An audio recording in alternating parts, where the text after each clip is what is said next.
bien pouvoir accepter notre invitation pour vous présenter une présentation de son ouvrage intitulé Dame de Fès, doigt de fée, des invisibles de la formation saisonnière marocaine en Espagne. Un rendez-vous pour approfondir depuis la formation de l'ouvrage en 2018 chez l'éditeur en toute lettres. Alors, pour présenter brièvement notre cher collègue et ami Chedia Ara, qui s'est déplacé pour moi. Donc, pour ceux qui ne la connaissent pas, elle est géographe, chargée de recherche au CNRS, Centre national de recherche scientifique en France. Elle fait partie de l'UMR ESO de l'Université d'Angers. Ses travaux portent principalement sur les migrations internationales et plus précisément sur les Marocaines en France, en Espagne, en Italie, ainsi que dans les pays du Golfe. Chedia Ara s'intéresse aux gens dans l'immigration, à la citoyenneté, aux discriminations et au rapport au corps dans les pays arabes. Elle est enseignante de géographie sociale et de géographie de l'immigration au sein de l'Université d'Angers en France. Pour dire deux mots, je vous laisserai le soin à Chedia de présenter l'essentiel de son ouvrage et ensuite il y aura des questions de la partie du bas. Donc je dirais deux mots. Donc le nom de Chedia Ara analyse des rouages de cette migration dite circulaire qui fait référence à la mobilité des femmes ouvrières entre le Maroc, ouvrières agricoles entre le Maroc et l'Espagne, et plus particulièrement la région d'où elle va. Donc l'ambition de l'ouvrage est de donner la parole à ces femmes que l'auteur qualifie de dames de presse, qu'elle a rencontrées et surtout suivies dans leur trajectoire, dans leur mobilité depuis plusieurs zones du Maroc, plusieurs régions, vers la région d'où elle va en Espagne, où elle travaille dans le cadre de ce qu'on appelle du contrat d'origine. Ces femmes sont objets d'invisibilité multiple. Elles constituent aussi des marginales au sein des systèmes de production les plus intensifs, mais aussi les plus polluants, les moins respectueux de l'environnement. Ces femmes sont souvent qualifiées de femmes invisibles, de femmes inaudibles, de femmes oubliées du développement. Donc l'auteur tente de leur donner la parole à cette catégorie sociale, peu étudiée dans la littérature, peu étudiée en sciences sociales, et en ce sens, ce travail est un travail innovateur en la matière. En deux mots, il s'agit d'un ouvrage passionnant que j'ai eu beaucoup de plaisir à lire, très agréable à lire, dans lequel Chedia Ara nous livre généreusement la quintessence de plusieurs années de recherche dans le monde des migrations, mais aussi dans le monde du salariat agricole ou féminin. Donc, cher ami, la parole est à toi pour nous présenter l'essentiel de l'ouvrage. Très bien. Bonjour à toutes et à tous.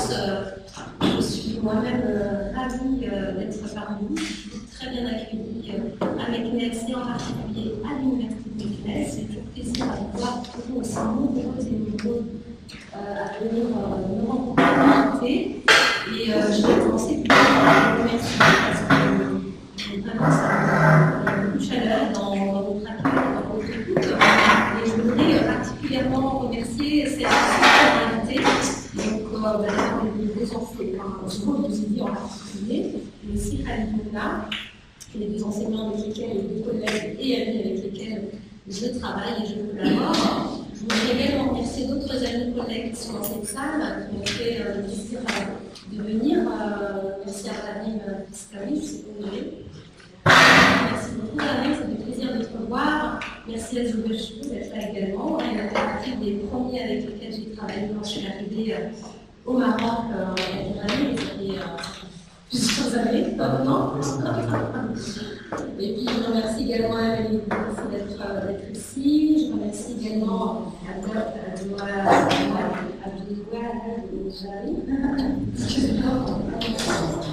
Mimoun Aziza. Et puis je suis Walid, et sûrement d'autres collègues que j'ai peut-être oubliés. Mais en tout cas, sincère remerciement surtout à vous, les étudiantes et les étudiants, celles et ceux que je connais, Amina et Soumia. et puis celles qui sont là aujourd'hui, tous ceux qui sont là aujourd'hui, particulièrement les étudiants du master de sociologie du changement et de l'innovation, les doctorants de l'école doctorale société et territoire, environnement et pratique, mais aussi les étudiants de géographie, parce que j'ai compris que vous étiez aussi parmi nous. Merci pour votre présence. J'ai été un peu longue, mais je pense que c'est important. Donc mes travaux, comme l'a expliqué Osborne, mes travaux ont d'abord porté sur l'immigration des hommes marocains qui sont partis vers l'Espagne, l'Italie et la France. Et c'est que récemment, finalement, que je me suis intéressée aux femmes en migration. Récemment, c'est quand même il y a une dizaine d'années, c'est-à-dire en 2009, après avoir soutenu ma thèse et que j'ai cherché à ancrer mes projets de recherche sur de nouvelles thématiques, ou en tout cas sur des croisements avec d'autres thématiques qui me semblent importantes. Cette idée-là. Et donc, ça me permet d'introduire mon propos avec une introduction en 3 points. D'abord, je vais essayer de vous expliquer comment les femmes, elles sont finalement restées une histoire peu connue, que c'est une question qui est très visible dans les recherches, et que la question de l'autonomie et de l'émancipation des femmes, c'est une des problématiques cruciales sur lesquelles on travaille sur le genre et l'immigration. Il m'est apparu nécessaire, au début des années 2010, que la thématique du genre soit croisée à mes travaux sur l'immigration et à travailler sur les femmes, sur les parcours de femmes en immigration. Et donc je rencontre un certain nombre de saisonnières marocaines qui partent cueillir la fraise, et donc je choisis d'ancrer mon projet que je propose au CNRS et qui me permet ensuite d'être recrutée. Je propose 2 terrains, celui sur les pays du Golfe, je vais en parler, mais ça sera peut-être l'occasion de revenir vous en parler, et donc ces saisonnières marocaines sur l'Espagne, et donc c'est le propos d'aujourd'hui.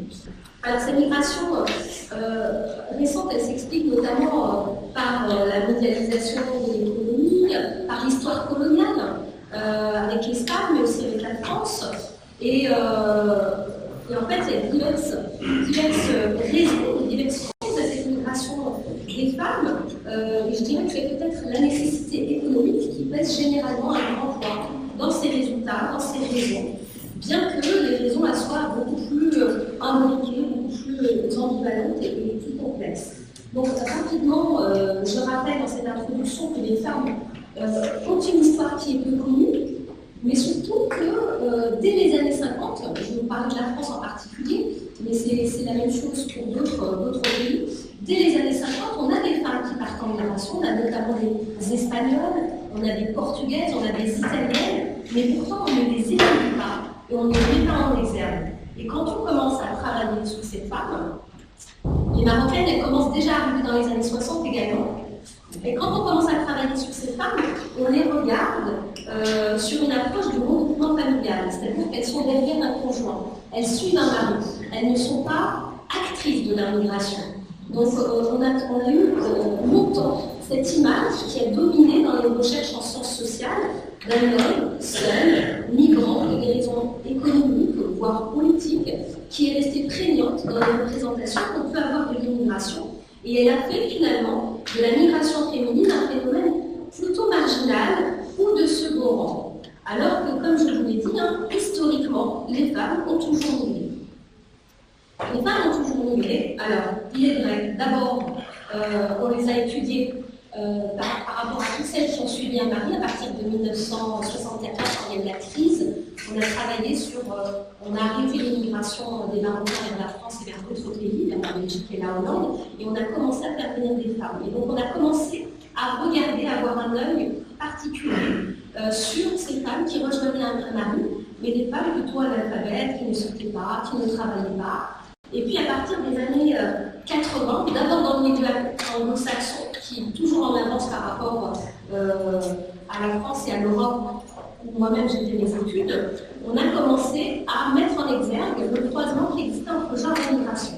On a commencé à dire que des femmes partaient pour travailler, partaient pour étudier, partaient pour lutter aussi contre leurs conditions sociales. Et donc, à ce moment-là, on a eu quelques chercheuses qui ont commencé à travailler dessus. Et je vais vous en parler dans quelques instants, mais vous dire aussi que même dans les objets de recherche, quand on a commencé à travailler nous-mêmes sur genre et migration et succès de femmes, on a eu tendance à occulter, même dans l'appellation qu'on avait de ces migrantes, le féminin. Par exemple, on parle de sans-papiers, on parle jamais de sans-papiers, on parle de clandestins, on parle jamais de clandestines. Et tout ça, c'est important de faire l'effort, de féminiser les terminologies qu'on utilise quand on travaille sur ces questions.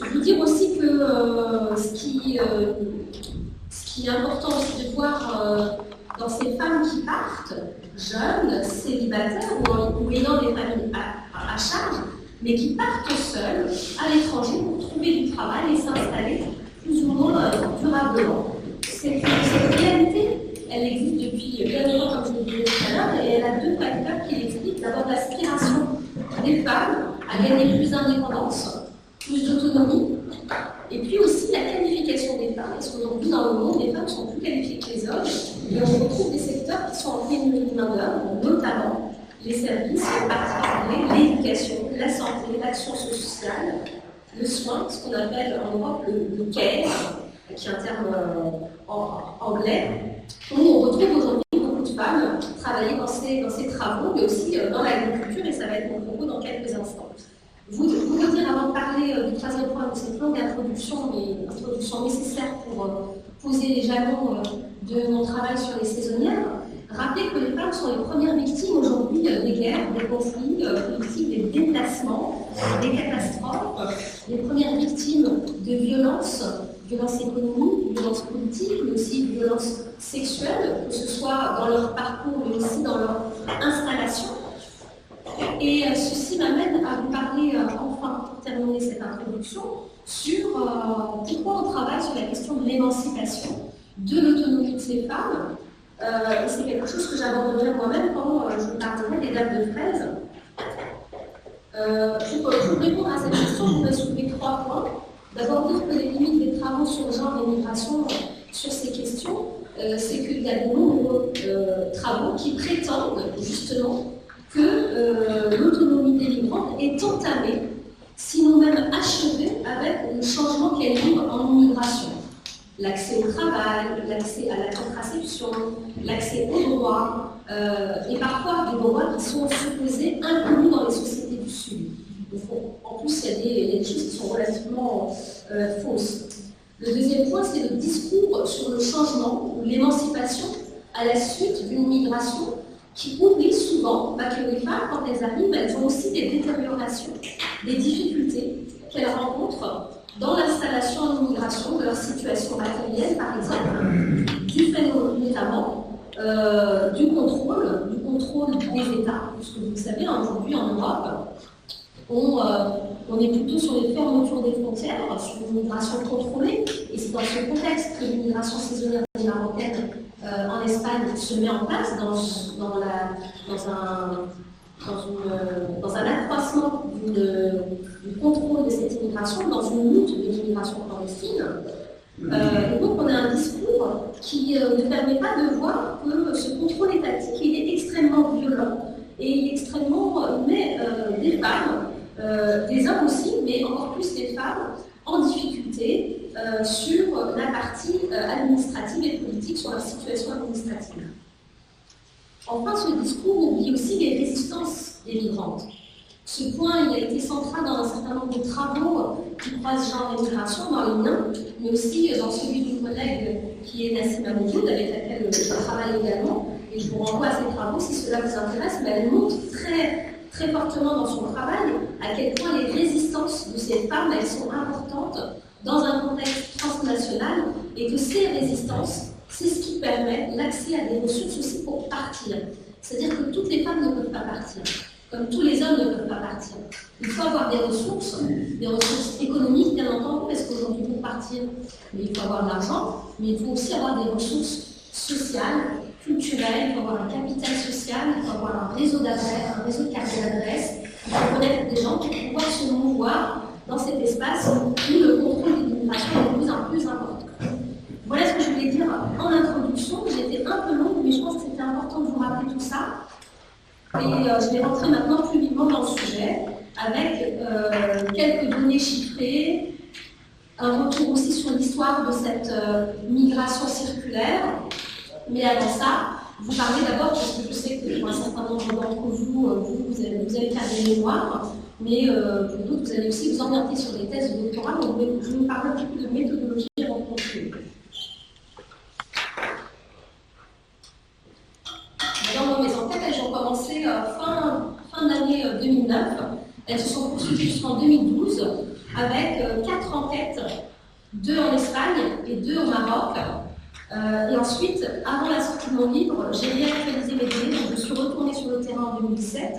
Et à la sortie de mon livre, il y a eu toutes les affaires d'harcèlement sexuel, donc je suis retournée en 2018 pour essayer de comprendre ce qui s'est passé autour de cette question du harcèlement sexuel des femmes qui travaillaient dans cette coopérative de 13. Donc, il y a eu 6 enquêtes en tout, je vous en montre que 4, c'est celles qui ont été les principales, en plus de celles de 2017 pour réactualiser les données. Mais beaucoup d'observations participantes. L'observation participante, c'est une manière de se mettre en immersion sur ce terrain, de vivre avec les femmes, de les accompagner dans leur lieu de travail, de sortir avec elles. Donc j'ai fait 2 fois 10 jours dans une coopérative avec des femmes, qui m'a permis de les voir au plus près et d'avoir des interviews, des entretiens avec des révélations assez intéressantes qu'on ne peut pas avoir si on vient avec sa ligne d'entretien directement quand on ne connaît pas la personne. Il y a une mise en confiance qui se met en place et il faut un peu de temps pour le faire. Donc, l'observation participante nous permet d'avoir des données intéressantes et de produire nos entretiens. Une quarantaine d'entretiens semi-directifs avec des femmes, mais aussi des entretiens, une dizaine avec des professionnels, avec des acteurs associatifs, le responsable du programme de gestion éthique dont je vais parler tout à l'heure, mais aussi ceux qui les accompagnaient sur le terrain, les médiateurs marocains en Espagne, et les responsables de la DATEC au Maroc, puisque c'est eux qui accompagnent ces femmes dans tout le processus en amont. Enfin, j'ai réalisé un questionnaire à la LH auprès de 65 femmes qui m'ont permis, c'est pas vraiment une enquête quantitative, mais ça m'a permis d'avoir quand même quelques données pour retracer le profil sociologique de qui sont ces femmes. Donc voilà très rapidement les enquêtes. Et puis j'ai 4 à 5 parcours de femmes que j'ai suivis plus longuement sur la durée, c'est-à-dire dès 2009 jusqu'à encore aujourd'hui. Je suis en contact avec 5 de ces femmes. Et je les suis à la fois en Espagne quand elles y sont, et je les suis aussi quand elles reviennent dans leur pays d'origine pour voir aussi le travail de quel milieu social elles proviennent. Et ça me permet aussi d'avoir des données empiriques de terrain intéressantes. Ces 5 parcours ils sont retracés dès le premier chapitre de mon livre, donc c'est ce qui donne un peu la cadence à cet ouvrage d'entrée de jeu.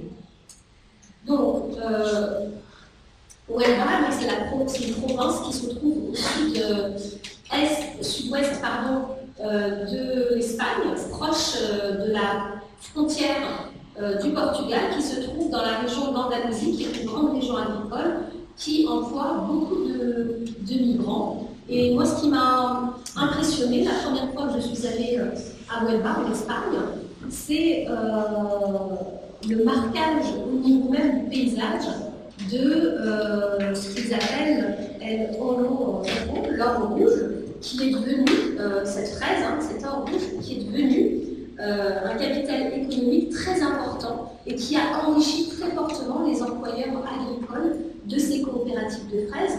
Et cet enrichissement, il est dû, bien entendu, à cette main-d'œuvre, notamment marocaine, mais ça n'est pas seulement, qui a fait que cette production de fraises, elle est plus chère et qu'elle inonde les marchés européens.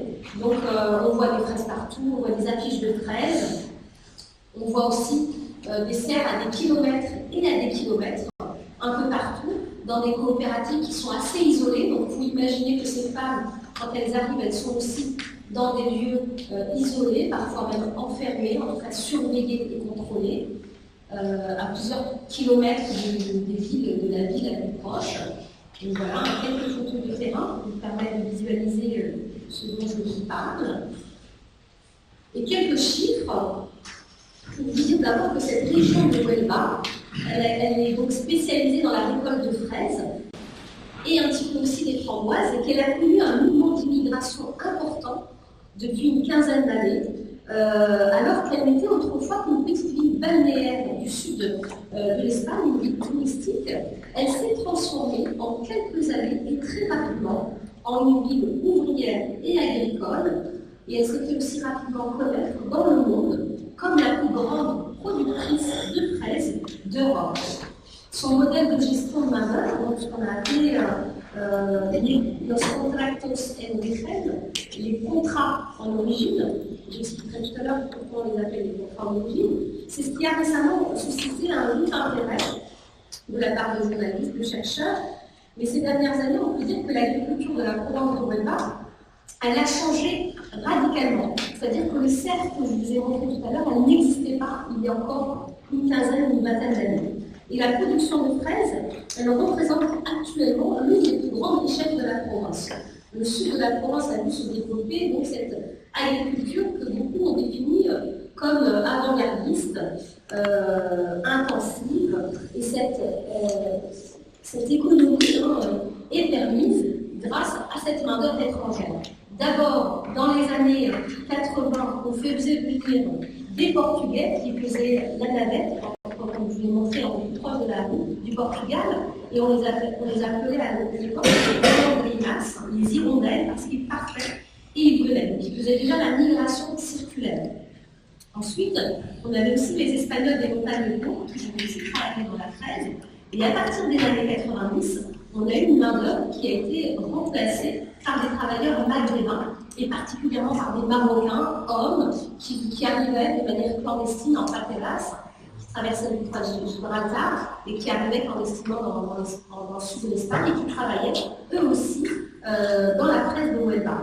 Et c'est à partir des années 2000 qu'on s'oriente vers une migration de femmes, donc une migration clairement sexuée, et on va d'abord chercher des Roumaines, des Bulgares, des Polonaises, et c'est pour ça que dans mon tableau, jusqu'en 2005, on a de forts taux de présence des femmes des pays de l'Est, puisque c'est elles qui sont les plus importantes. Et ensuite, ces pays de l'Est, en fait, ils entrent dans l'Union européenne, et donc il n'y a plus intérêt à faire des contrats en origine à des femmes qui sont dans l'Union européenne et qui peuvent circuler librement et qui peuvent venir quand elles veulent en Espagne travailler. C'est là que l'Espagne a imaginé à remplacer cette main-d'œuvre pour travailler dans ces coopératives de presse, parce qu'ils avaient besoin de mains délicates et dociles pour cueillir ce fruit. Et c'est pour ça qu'ils ont imaginé la venue de milliers de femmes marocaines. La convention est créée à partir de 2006-2007, elle est signée en 2007 et en 2008, le contingent commence à être organisé. Donc, vous voyez, les Marocaines en 2007-2008, elles sont déjà 5000 femmes. Vous voyez qu'il y a les Sénégalaises, je ne sais pas si vous voyez, les Sénégalaises, on voit un petit peu ici, elles sont 307. Ça veut dire que l'Espagne tente aussi avec d'autres pays, mais ils se sont rendus compte que les Sénégalaises, elles sont toutes parties. Parce que le Sénégal n'a pas mis de conditions pour faire venir ces femmes. Contrairement au Maroc, qui a eu des conditions assez importantes, que vous connaissez, mais dont je vais vous donner les détails dans un instant, qui fait que ces femmes acceptent la circulation entre les deux pays et par ferroviaire, et aussi acceptent de travailler de manière silencieuse, soumise et docile pendant plusieurs mois avant de repartir au Maroc.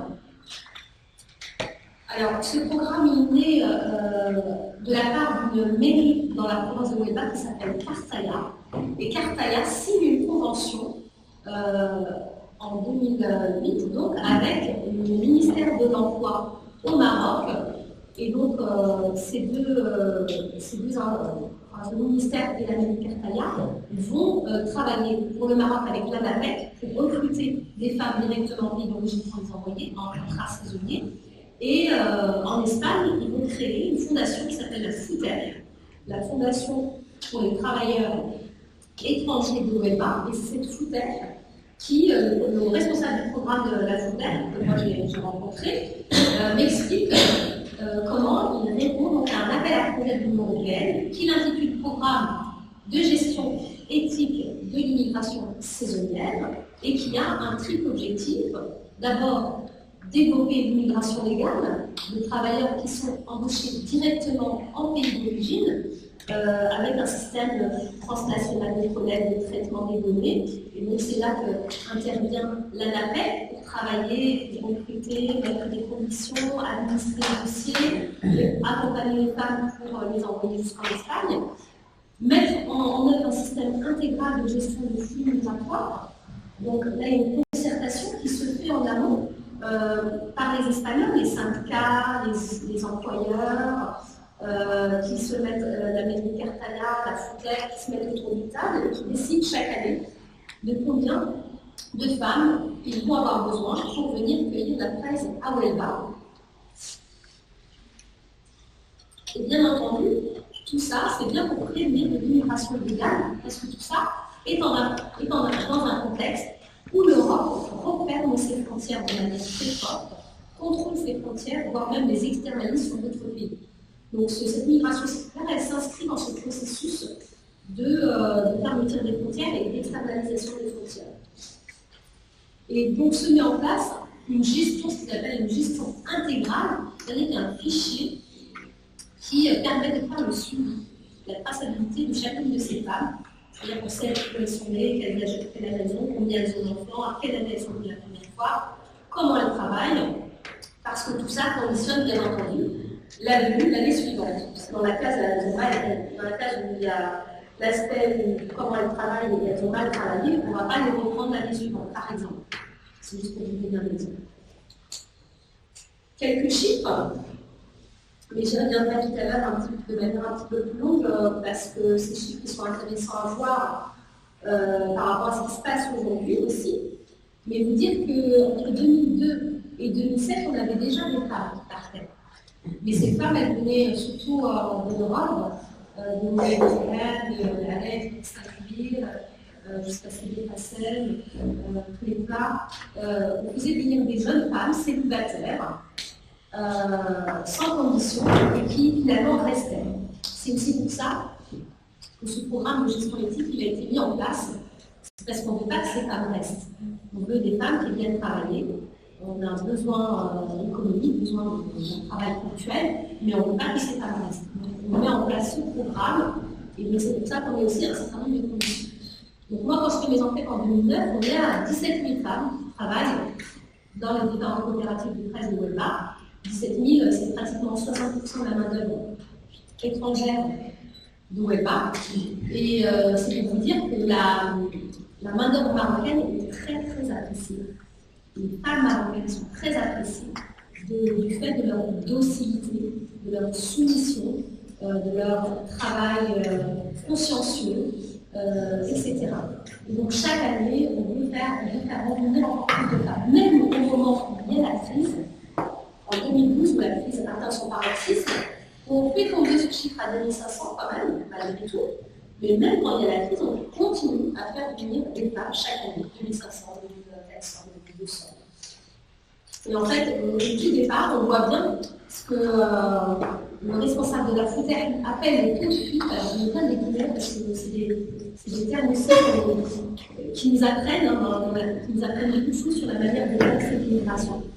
Le taux de fuite, comme si ces femmes étaient des fuyards, des évadés.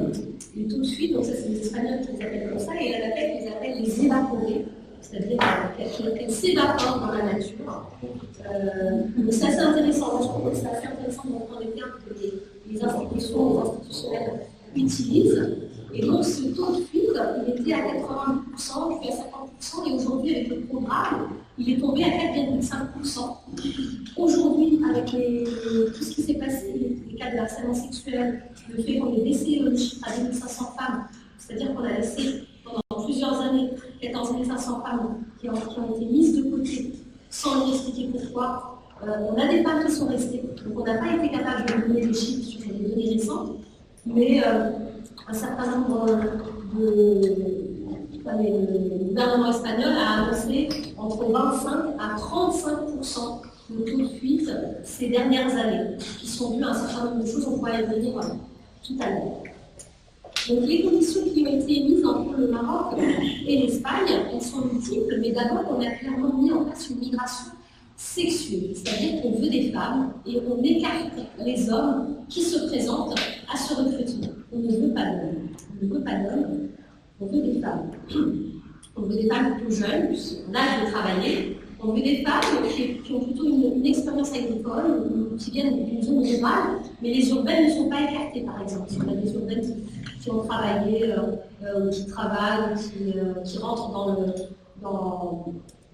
les autres conditions, on peut les prendre aussi. Moi, j'ai rencontré des filles de Casa aussi qui venaient, qui étaient des milieux, des quartiers périphériques de Casa et d'autres villes. Mais les conditions les plus importantes, c'est le fait d'avoir au moins un enfant de moins de 18 ans. Alors, on nous donne l'âge de 18 ans, mais en réalité, plus l'enfant est en bas âge, mieux c'est. C'est-à-dire que si on a des enfants de 3-4 ans, on préfère prendre les femmes qui ont des enfants en très bas âge, parce que c'est plus compliqué pour une femme de laisser son enfant en très bas âge, alors que s'il est entre 16 et 18 ans, on sait qu'il est déjà un peu plus autonome et que la femme pourrait peut-être rester en Espagne. Après, on accepte les femmes divorcées, les veuves, et on accepte aussi les femmes mariées, mais avec le consentement de leur mari. Donc voilà pour les conditions. Vous avez bien compris que les conditions les plus importantes, c'est le fait qu'elles soient femmes et le fait qu'elles aient des enfants. C'est ça qui fait vraiment que ces femmes, finalement, elles reviennent chaque année et qu'elles sont aussi très dociles au niveau de leur travail. Par rapport aux différentes étapes, moi j'ai réussi à découper lors de mon travail d'enquête, on a la première étape qui est celle du départ du marin. En réalité, avant le départ, il y a le recrutement. Je vous ai dit, c'est l'ANAPEC, au niveau des régions, c'est les ANAPEC régionales, qui administrent le dossier. Mais en réalité, avant l'ANAPEC, on a aussi, dans les communes rurales, près les agents des collectivités territoriales qui vont identifier des femmes avec enfants, des femmes pauvres, qui ont besoin de travailler et qu'on va chercher et qu'on va accompagner pour leur dire c'est un programme sur lequel vous pouvez répondre, allez-y, c'est fait pour vous. Donc voilà un petit peu comment se passe ce déclic en amont. Ensuite, elles vont à l'ANAPEC où on va regarder leur dossier de plus près. Et on va les écarter, les garder selon l'entretien, comment il va se passer. Ensuite, elles ont une réunion avec une média pour les premières, pour celles qui partent pour la première fois, parce que celles qui partent chaque année, elles ne passent plus par ce cursus qu'elles ont. Ensuite, on a des médiateurs, parce que ce que je vous ai pas dit, c'est que du côté marocain, c'est l'ANAPEC qui s'occupe du recrutement et de l'accompagnement des femmes. Du côté espagnol, c'est la Fondation La Frontière qui a employé 12 médiateurs marocains qui parlent la langue arabe et parfois même amazigh et qui permet d'accompagner au plus près ces femmes sur le terrain quand elles sont sur place. Et pour moi, ces 12 médiateurs, c'est vraiment la pierre angulaire qui fait que ce programme, finalement, il a plutôt réussi. Il est guillemets aussi, plutôt réussi, mais de manière théorique, on va dire, il a plutôt bien marché.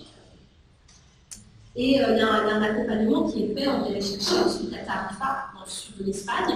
On les accompagne en bus jusqu'à Huelva. Et là, il y a des employeurs qui viennent avec un camionnette et qui disent moi j'ai besoin de 15 bars, moi j'ai besoin de 12 bars.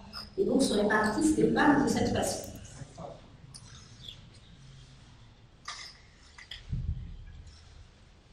On les installe ensuite dans leur nouveau lieu de travail. Et en fait, ensuite, la dernière étape, c'est ce que j'ai appelé le retour consenti, c'est-à-dire que les femmes choisissent d'elles-mêmes de rentrer au Maroc. Dans ce cas-là, elles doivent s'annoncer, soit au consulat du Maroc le plus proche, qui est Séville, soit quand elles arrivent à l'ANAPEC pour leur dire qu'elles sont bien rentrées, soit le retour obligé, où là, en fait, c'est ce que j'ai appelé dans le livre, l'immigration jetable, puisqu'en réalité, ces femmes, vous l'avez bien compris, elles sont à tout moment expulsables. Si elles travaillent mal, si on voit qu'elles sont enceintes, si elles sont source de conflit dans leur lieu de travail ou dans leur lieu d'habitation. C'est-à-dire qu'on demande à des femmes, je vais vous montrer tout à l'heure des photos, on demande à des femmes qui vivent à 50 dans une coopérative, à 12 par maison, à 4 par chambre, pendant 3 mois, de travailler en silence, sans créer de conflit entre elles, sinon à tout moment elles peuvent être renvoyées chez elles. Donc quelques photos pour illustrer mes propos. Quelques photos, d'abord une première sélection de photos, c'est ce que j'ai appelé dans mon livre le terrain par le haut. C'est-à-dire, j'ai pris contact, bien entendu, avec des femmes. Je suis allée les rencontrer dans leur lieu d'habitation, dans un lieu de travail. J'ai vécu avec elles, j'ai partagé des choses avec elles. Certes, c'est ce que j'ai appelé le terrain par le bas. Et il y a eu le terrain par le haut, c'est-à-dire une entrée institutionnelle. Donc, j'ai rencontré le responsable de la FOUTEC en Espagne, qui m'a ouvert ses portes, qui m'a proposé de l'accompagner à plusieurs reprises sur des visites de terrain, ce que j'ai fait. Je suis rentrée en contact avec les médiateurs qui ont accepté que je les accompagne sur le terrain aussi, donc j'ai fait plusieurs journées de travail avec eux. Et donc là, ces premières photos que vous allez voir, c'est quand je pars avec un des médiateurs chercher des femmes à Tarifa qui arrivent du Maroc. Et quand on accompagne ces femmes, dans le bus qui nous emmène, il y a une douzaine de femmes qui sont expulsées et qu'on renvoie. Donc le médiateur accompagne jusqu'à Tarifa pour les mettre dans un bateau pour rentrer chez elles. Pour diverses raisons. Je pourrais vous dire si ça vous intéresse, on va échanger là. Et là, du coup, on a le médiateur qui accueille, donc là c'est le terrain par le haut, le médiateur qui accueille donc, ces femmes à Tarifa, qui fait l'appel au micro. Donc là, vous voyez au centre, c'est un des médiateurs avec lesquels j'ai fait plusieurs entretiens et avec lesquels j'ai fait aussi des sorties de terrain. Dans le bus, il a déjà un discours qui est bien rodé, très institutionnel, où il explique aux femmes qu'il faut surtout bien travailler, qu'il ne faut pas s'engueuler avec les autres femmes, que c'est pas bien de s'échapper, que si elles veulent revenir l'année suivante, qu'elles travaillent bien, qu'elles soient gentilles, qu'elles soient dociles, et que, voilà, etc., etc. Donc il y a tout un discours très formaté, très formaté Union européenne en réalité, pour dire à ces femmes qu'il faut vraiment qu'elles restent tranquilles en Espagne si elles veulent revenir l'année suivante. Toujours le terrain par le haut, donc le monsieur que vous voyez du dos, c'est le responsable de la FUTEC, c'est le directeur de la FUTEC. Et donc, il me propose de me faire visiter une coopérative pour rencontrer des femmes marocaines. Et là, vous voyez sur cette photo une belle tente Kayane à vert. Et on a l'impression que c'est partout comme ça, mais en réalité, c'est la première fois que moi je vois ça. Et en fait, vous allez vite comprendre que la coopérative que ce monsieur me fait visiter, c'est celle que j'ai appelée dans mon livre la coopérative modèle, la coopérative exemplaire, celle qu'on fait visiter aux chercheurs et aux chercheuses qui viennent poser des questions, celle qu'on fait visiter aux journalistes qui viennent poser des questions, celle qu'on fait visiter aux délégations de l'Union européenne qui viennent voir comment ça se passe, celle qu'on fait visiter aux délégations marocaines, au ministère de l'Emploi, au ministère de l'Immigration, CCE, CNDH, qui sont allés, voilà. C'est la coopérative que tout le monde doit aller voir parce qu'elle est parfaite, elle est jolie, on l'accueille bien, les gens sont gentils, les Marocaines elles sont gentilles, elles dansent, elles accueillent, les anciennes accueillent les nouvelles, avec des gâteaux, des rigoles, ça se passe bien. Du fait de ma présence et de la présence de la dame qui a un collier qui s'appelle Dolores Bordo, qui est une économiste de l'université de Huelva, avec laquelle j'ai un peu travaillé, se met en place un débat. Si à chaque fois que des Marocains arrivaient, on débattait avec elles. En réalité, c'est pas du tout comme ça que ça se passe. Vous avez le monsieur avec la casquette, c'est l'employeur, et donc se met en place un petit échange de débat avec les femmes. Voilà, c'était assez intéressant de voir ça. Et dans cette coopérative, ce qu'on voit aussi, c'est des lieux qui sont assez jolis, fleuris, verts, avec des fleurs, des balcons fleuris, avec même des noms où ces lieux d'hébergement. Donc là, il y a de l'intégration, donc de l'intégration. On n'est pas bien entendu, on ne suffit pas qu'elle reste en Espagne et qu'on ne veut surtout pas intégrer. Des cours de soutien, toujours dans cette même coopérative, et puis cerise sur le gâteau, pour des femmes qui sont majoritairement analphabètes, peu scolarisée, au point où moi, quand j'étais là-bas, elle me demandait de faire les numéros de téléphone parce qu'elle ne savait pas faire les chiffres. Donc, c'est pour vous dire à quel point ces femmes, elles viennent vraiment de loin, et ça, c'est ce que je vais vous dire aussi après. Ces femmes sont vraiment parmi les plus pauvres, parmi les plus marginalisées, parmi les plus précaires du Maroc. Et ça, c'est quelque chose qu'on ne dit pas dans les conditions qui ont été formalisées entre l'Espagne et le Maroc, mais on va aussi chercher les femmes les plus pauvres et les plus précaires parce que c'est celles-ci qui vont se taire et se soumettre plus facilement. Donc, Internet gratuit pour les travailleuses, en visioconférence, je suis pas sûre que ça a beaucoup servi en réalité pour ces femmes. Donc là, on va aller sur le terrain par le bas, c'est-à-dire là où moi j'ai fréquenté les femmes que je connaissais. Et donc la première chose qui nous interpelle dans cette photo, c'est les bouteilles de gaz. Moi, quand je suis arrivée, très vite, j'ai compris que dans cette maison, il y avait 12 femmes, 4 femmes par chambre, 3 chambres. La première source de conflit, c'est quand elles rentrent à 17h ou à 18h le soir, elles veulent toutes manger en même temps. Donc elles veulent toutes brancher la bouteille de gaz, elles veulent toutes se doucher en même temps. Elles veulent toutes brancher la bouteille de gaz. Et donc il y a une histoire autour de la bouteille de gaz. Et donc elles sont obligées aussi de s'organiser entre elles pour créer des tours de rôle, etc.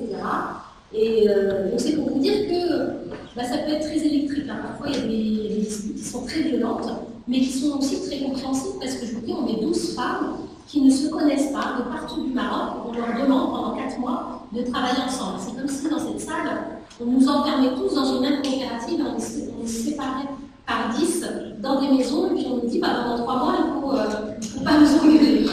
Donc voilà, c'est quand même très, très compliqué dans la réalité de pouvoir faire ça.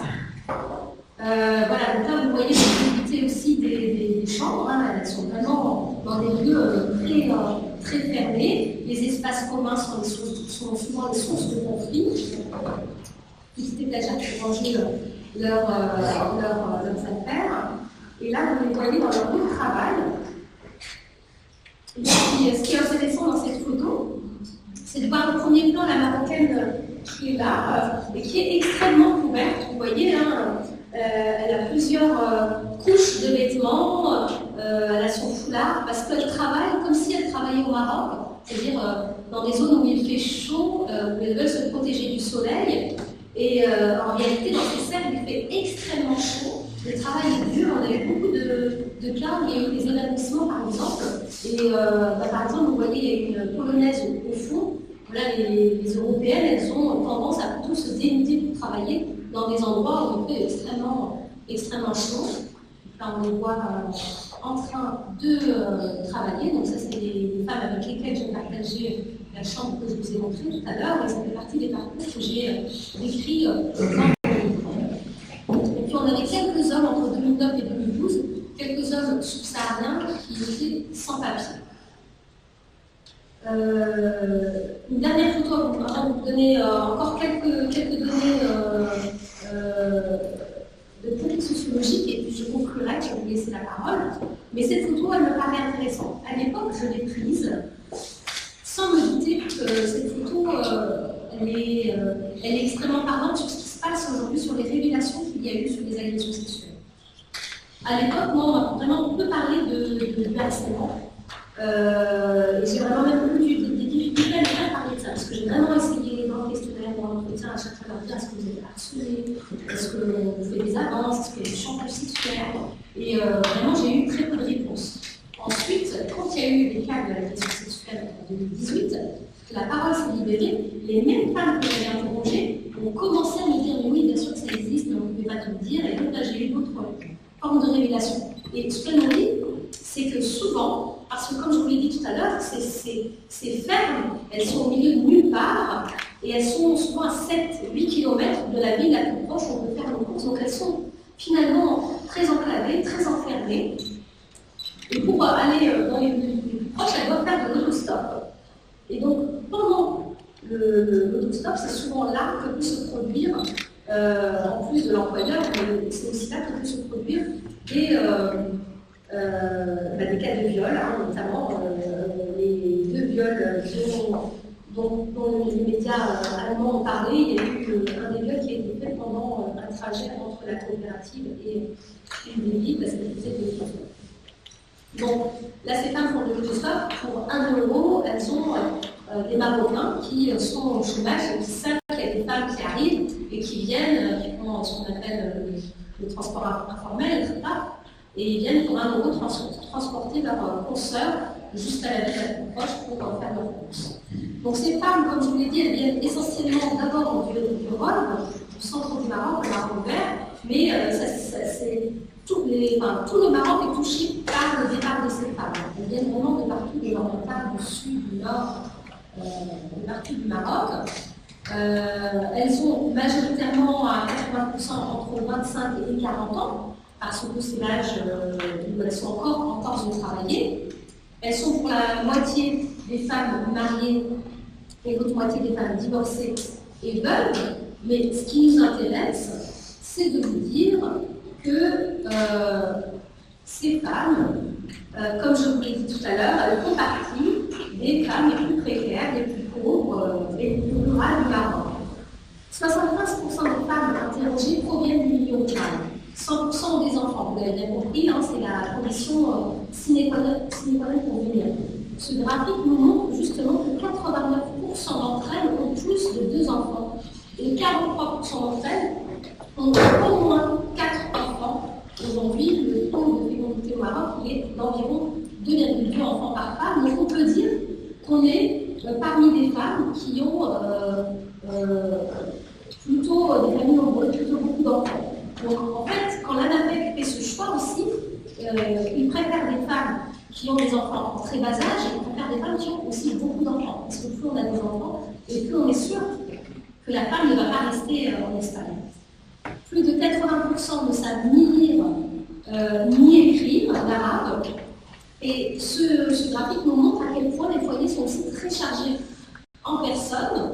Ce graphique montre que plus de la moitié des femmes que j'ai interrogées vivent dans des foyers où il y a plus de 5 personnes. Donc, et dans ces foyers, 90% de ces femmes vivent dans un foyer où personne ne possède un emploi fixe. Donc personne n'a une entrée d'argent régulière. Près de 80% de ces femmes ont un revenu moyen de moins de 1500 dirhams par mois, ce qui signifie des salaires extrêmement bas pour des familles nombreuses et des personnes prenant en charge différemment de leur famille. Donc voilà comment je conclus au fait que, effectivement, on est parmi les femmes les plus pauvres du Maroc.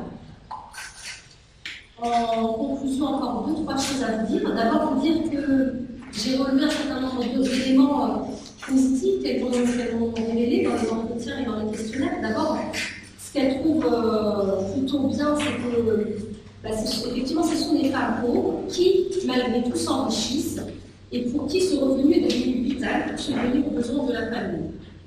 Elles gagnent aussi, c'est la question que j'avais abordée tout à l'heure dans l'introduction, la question de l'émancipation, de l'autonomie des femmes.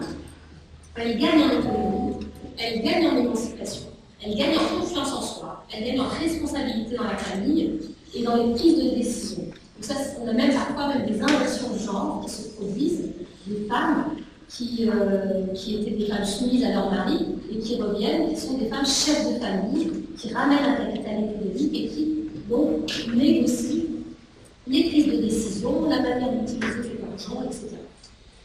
Dans les points négatifs, qui sont beaucoup plus nombreux, on a effectivement le fait qu'il y ait très peu d'efforts d'intégration, voire pas du tout, qu'il n'y a pas de possibilité d'avoir des papiers. Ces femmes nous disent clairement qu'elles ne veulent pas rester effectivement, mais qu'elles veulent avoir la certitude de pouvoir revenir l'année suivante. Or, je vous l'ai dit tout à l'heure, en 2009, on avait 19 000 femmes qui étaient venues.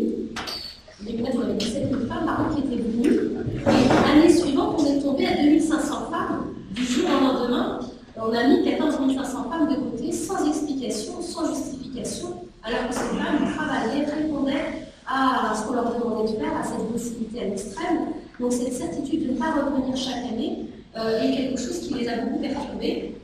Et bien entendu, ce qu'elles dénoncent très fortement, c'est la séparation avec leurs enfants, qui parfois aboutit à des déstructurations familiales très fortes, puisque ces enfants ces femmes sont obligées de placer les enfants, parfois l'une chez un frère dans le nord du Maroc, l'une chez une sœur dans le sud du Maroc, donc des familles qui sont complètement éclatées.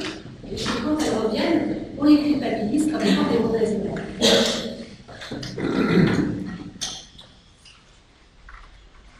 Je vous donne un exemple et puis je conclue réellement cette fois-ci. D'abord, en vous disant, je ne vais pas raconter l'histoire de Zara, mais on pourrait y revenir tout à l'heure, mais je vous dis, voilà, Zara, ça fait partie des femmes que j'ai suivies en long parcours de 2009 jusqu'à encore aujourd'hui. C'est une femme qui est venue chaque année, même pendant le temps de crise, elle a fait partie des saisonnières qu'on a continué à faire venir. Zara, avant de partir, elle habitait dans cette maison en Pisé, où il y avait à peine de l'électricité, une entrée d'eau potable.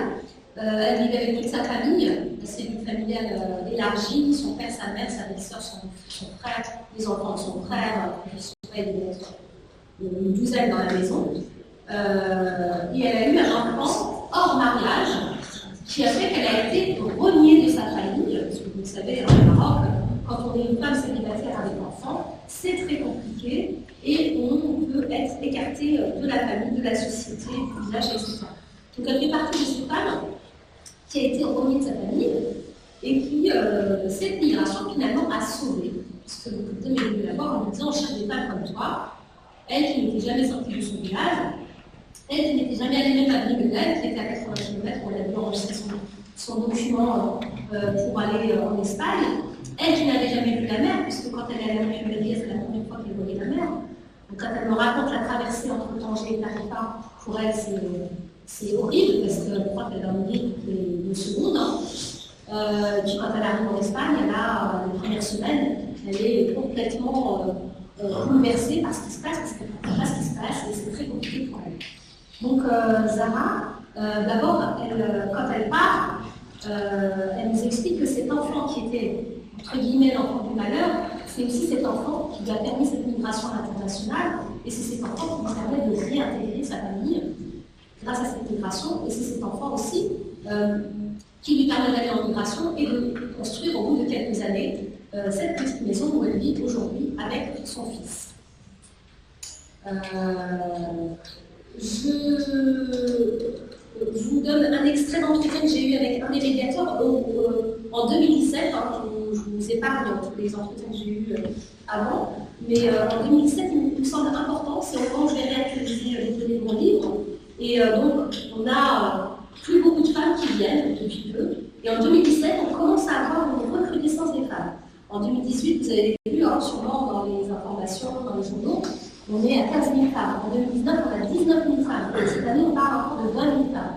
Donc, on a un retour de recrutement autour de ces fleurs de fraises. En 2017, on commence à faire revenir des femmes. Et donc, je retrouve 2 médiateurs. Il faut savoir qu'en 2012, quand il y a la crise, on n'a plus beaucoup de femmes qui viennent, mais on n'a plus de médiateurs non plus. La FOUTEC disparaît, le financement de l'Union européenne, parce que c'est un financement de l'Union européenne qui a permis ce programme, est arrêté. Les médiateurs sont licenciés, ils n'ont plus de travail. Et donc, je retrouve 2 médiateurs qui ne travaillent plus pour la FOUTEC, mais qui travaillent pour d'autres associations, d'ailleurs les droits humains et les droits des migrants, et qui m'expliquent la situation de peine des dames de fraises. Je vous lis un bout d'entretien. Et je m'arrêterai après sur encore 2 points de conclusion et je vous laisserai la parole. Donc, ils nous disent, le premier problème aujourd'hui, c'est qu'il n'y a plus d'interlocuteurs en Espagne. Nous avions un rôle et un travail très important. Ça ne pouvait pas marcher sans nous. Car plus que de la sensibilisation, on accompagnait au quotidien les femmes pour tous les problèmes. On faisait plus que notre travail, parfois jusqu'à 5 h du matin. On ne comptait pas nos heures. On était des médiateurs militants. On avait conscience de l'importance d'accompagner ces femmes, de faire le suivi de leur situation. Aujourd'hui, elles n'ont plus d'interlocuteurs en Espagne. Même le consulat du Maroc à Séville s'en fout de leur situation. Ils nous remettent aussi en cause le Maroc sur la manière dont il y a eu ce suivi. En 2016 et en 2017, ils nous expliquent que ces femmes sont devenues plus nombreuses. Les moins performantes ont été virées. Elles ont travaillé 15 jours et puis on les a renvoyées au Maroc. Ils avaient du choix. Pour nous, quand la FUTEL, donc la Fondation, a arrêté de faire le suivi, l'ANAPEC aurait dû jouer un rôle. Il ne s'agit pas seulement de donner le passeport et d'attendre le retour. Il aurait fallu que l'ANAPEC joue un rôle de pression sur l'Espagne pour mieux occuper les plages. Ils ne sont, on peut comprendre qu'ils ne peuvent pas faire le suivi sur place, mais ils peuvent faire la pression. Ils ne sont jamais venus. Les femmes, par exemple, ne peuvent pas avoir de chômage si elles n'ont pas de carte de résident en Espagne pour avoir une sur les droits auxquels elles ont droit ou pas, qui sont les perdants pour eux dans cette histoire, les femmes, et de conclure en français, puisque l'entretien se favorable, nous, on les appelle les oubliés de l'ANAPEC. Donc ça fait partie d'un des intitulés du chapitre de mon livre, les oubliés de l'ANAPEC. Je termine et je conclue sur 3 points en vous rappelant l'invisibilisation sur les travaux sur genre et migration. Je vous invite à travailler sur ces questions-là, c'est très important. On a des terrains qui sont encore peu étudiés, donc je vous invite aussi à creuser des nouvelles recherches, des recherches actuellement qui sortent des travaux qui sont déjà connus. Je vous passe la typologie parce que c'est un peu trop long, mais vous dire que il y a 2 choses que je retiendrai sur ce travail. D'abord, toutes celles qui sont restées, parce qu'aujourd'hui on nous dit que ce programme de gestion active il était là pour l'immigration clandestine. Or, moi, ce que j'ai observé, c'est que la moitié des femmes que moi j'ai interrogées, aujourd'hui, elles sont restées en Espagne. Pour certaines, elles ont régularisé la situation. Pour d'autres, elles sont encore en condition de s'en. Donc, ce programme qui a été mis en place pour lutter contre l'immigration clandestine a été aussi une fabrique de clandestines et de sans-papiers. Ça, c'est important de le dire, hein, parce que c'est vraiment l'inverse de l'objectif qui était mis en place au départ. La deuxième chose que je voudrais retenir, c'est toutes les agressions sexuelles qui ont été révélées en 2018, qui ont apporté un écho considérable à mon travail, c'est vraiment un pur hasard. Moi, je suis en février 2018 et en mars 2018, la première affaire sort dans un média allemand et c'est très fortement repris par des médias marocains, par des médias espagnols, français, même à l'international, on a The Guardian en Angleterre, le New York Times aux États-Unis. Donc il y a vraiment un boom médiatique autour de ces agressions sexuelles et de cette exploitation de ces femmes marocaines en Espagne qui fait le tour du monde quasiment. On a une mobilisation importante aussi qui se met en place, des associations qui commencent à s'intéresser aux droits des migrantes et des droits des saisonnières. On a des députés qui posent des questions dans les assemblées nationales, que ce soit au Maroc, en Espagne ou en Europe. On a une plaidoirie d'un avocat il y a 15 jours. C'est la dernière chose qui s'est passée par rapport à ça et qui me semble aussi important. On a un concours d'éloquence. Donc, le concours d'éloquence, c'est un concours de plaidoirie des avocats. C'est un concours international qui a eu lieu à Caen il y a 15 jours en France et qui a réuni les 10 meilleurs, parce qu'il y avait déjà eu plusieurs procédures de concours avant d'arriver aux 10 meilleurs, il y a 15 jours. Et donc, moi, j'ai été contactée il y a un mois par un avocat qui me dit je suis finaliste à ce concours d'éloquence qui se fait à Caen sur les droits humains. Et il me dit j'ai choisi de travailler sur les dames de fraises et sur ces migrantes. Et je vous lis votre livre en ce moment, je suis très intéressée pour qu'on échange et qu'on travaille ensemble. On a fait sa plaidoirie à partir notamment de mon ouvrage, parce qu'il a pu trouver sur les journaux qui parlaient de ces questions. Et je ne pensais pas du tout cela quand on avait échangé, il a fait premier. Donc il a gagné ce concours de plaidoirie, qui est un concours international, et donc ça refait parler encore de ces dames de fraises. Ces dames de fraises, je pense qu'on va continuer à en parler parce qu'aujourd'hui, il y a une recrudescence du recrutement surtout de ces femmes. Il y a beaucoup de choses qui se disent et c'est important de remettre de la scientificité dans ce qui est dit et ce qui est fait. Donc voilà, je pense que je vais m'arrêter là. Je suis à votre écoute. Je vous remercie. Je suis à votre écoute pour échanger si vous avez des questions. Merci sur ce que je viens de dire.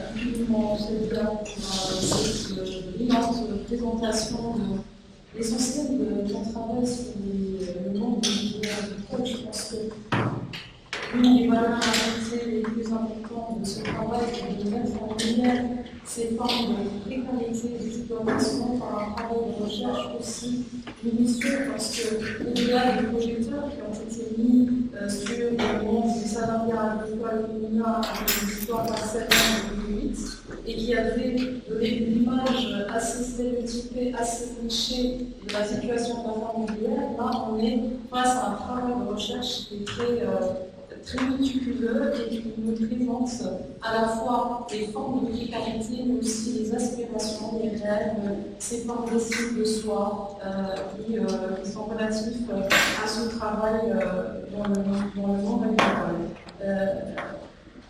Il y a 2 jours, j'avais présenté aussi un film que j'ai fait sur l'agriculture au Maroc et qui a débouché aussi sur la mise en lumière de ces formes d'exploitation, de précarité, d'harcèlement. Et je pense qu'aujourd'hui, on a pas mal de travaux qui concourent vers ce résultat tellement poignant de ces réalités vécues qui sont très dures dans ces femmes ouvrières. Et je pense que le fait que les sciences sociales ne s'emparent pas suffisamment de cette question constitue en soi, si j'ose dire, une forme de complicité quand il s'agit de dénoncer, il s'agit de mettre en lumière, il s'agit, en absence d'instances, de syndicats, de porte-parole de ces femmes qui sont braves, qui sont courageuses, mais qui restent à l'état actuel silencieuses, occultées, oubliées, mais qui sont très très fortes. Donc les sciences sociales peuvent jouer ce rôle de médiateur et de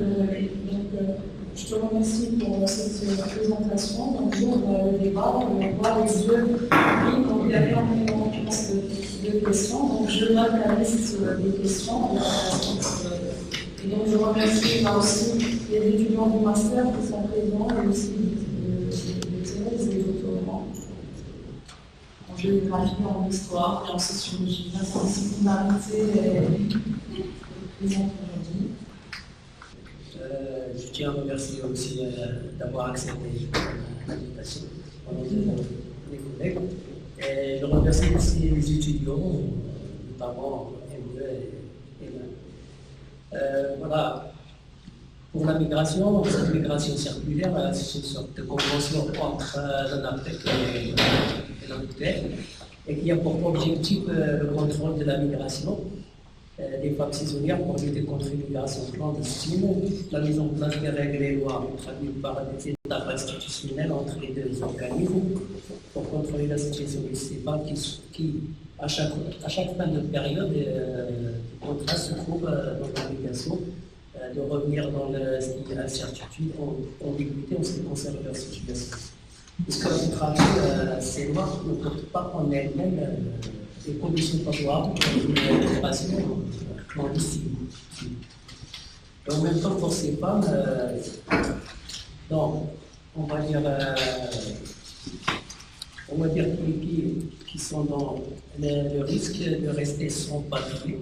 Parce que ce n'est pas une façon de contourner, une stratégie de contourner la situation dont ils se trouvent on va dire, une fois ils sont retournés au sein de leur famille, au sein de leur village. À savoir que parmi eux, comme vous l'avez mentionné ça, il y en a qui sont exposés au viol, au harcèlement, et il y avait d'autres cas de prostitution qui ont été repérés. Et je ne sais pas, j'ai une deuxième question, je ne sais pas si vous pouvez être ouvert sur ça, je pense. D'accord. Pour le travail, vous avez mentionné plusieurs fois le terme d'invisibiliser, c'est pas que les oubliés. Et aussi, depuis la sortie de votre ouvrage, on va dire des journalistes qui vous ont proposé un peu de mettre en lumière la situation de ces femmes de plus près, pour ne pas rester invisible. Il y avait même un genre documentaire, Alors pourquoi vous n'avez pas pensé ou envisagé un travail interdisciplinaire, surtout que dans votre ouvrage, pour l'aspect institutionnel, juridique, et même les risques sanitaires. Donc c'est pas. Bonjour tout le monde. Donc, je vous remercie mes professeurs ainsi que le professeur GD Arabe. Ça me fait plaisir de vous revoir à nouveau. Donc, j'ai 4 questions si vous permettez. Donc, la première, est-ce qu'on peut parler d'une migration avantageuse qui a pu aider en quelque sorte ces ouvrières de sauter, si on peut dire, la marginalité ou la frustration de ces ouvrières? La deuxième question concernant le salaire, puisque j'ai travaillé sur les ouvrières ici au Maroc, et précisément à Al-Rad, donc je vois que le salaire d'ouvrière est entre 60 dirhams et 100. Donc, est-ce qu'à Ouelba, il y a une différence de salaire? Concernant la troisième question, je n'ai pas pu bien saisir, vous avez parlé tout à l'heure de l'intermédiaire. Donc, je n'ai pas pu saisir le rôle exactement de l'intermédiaire. Oui. Donc, la quatrième question, est-ce que vous avez trouvé des ouvrières qui s'inscrivent avec des syndicats ou associations, puisqu'au Maroc, j'ai constaté qu'il y a une différence entre les ans. Par exemple, à l'Arab, il n'y a pas beaucoup d'ouvrières qui s'inscrivent dans les associations, etc. Et à Agadir, c'est autre chose. Merci. Merci, mes chers professeurs. J'ai une petite question pour les conditions de la migration. Est-ce que les conditions de la migration au Maroc, aux Marocains vers l'Espagne sont les mêmes pour les autres pays comme la Roumanie et la Sénégal? Merci, professeur Chidi Arabe et bien sûr professeur Zoul d'organiser cette manifestation. C'est agréable qu'elle soit. Donc, moi, je dirais tout simplement, je commencerai par une petite traduction. سيدات الفراولة أنامل سحرية تقريبا. Un nom aussi, lorsqu'on dit شدي عرب مصطلح عربي لا يمكن لهذا الكتاب أن لا يترجم إلى اللغة العربية. لا. يجب التفكير هذا. C'est pas la première fois qu'on le dit. هذا مزيان. فقط أنا سؤالي أو pour ma question, ça va concerner essentiellement les dames qui sont parties une fois, deux fois, mais à un certain moment, ils ont décidé de revenir au Maroc, de ne plus revenir en Espagne. Est-ce que nous avons sur plus ou moins le refus, c'est des causes, pourquoi ils ont décidé de ne plus revenir? Est-ce que c'est un choix, ou bien tout simplement c'est un choix de condition familiale?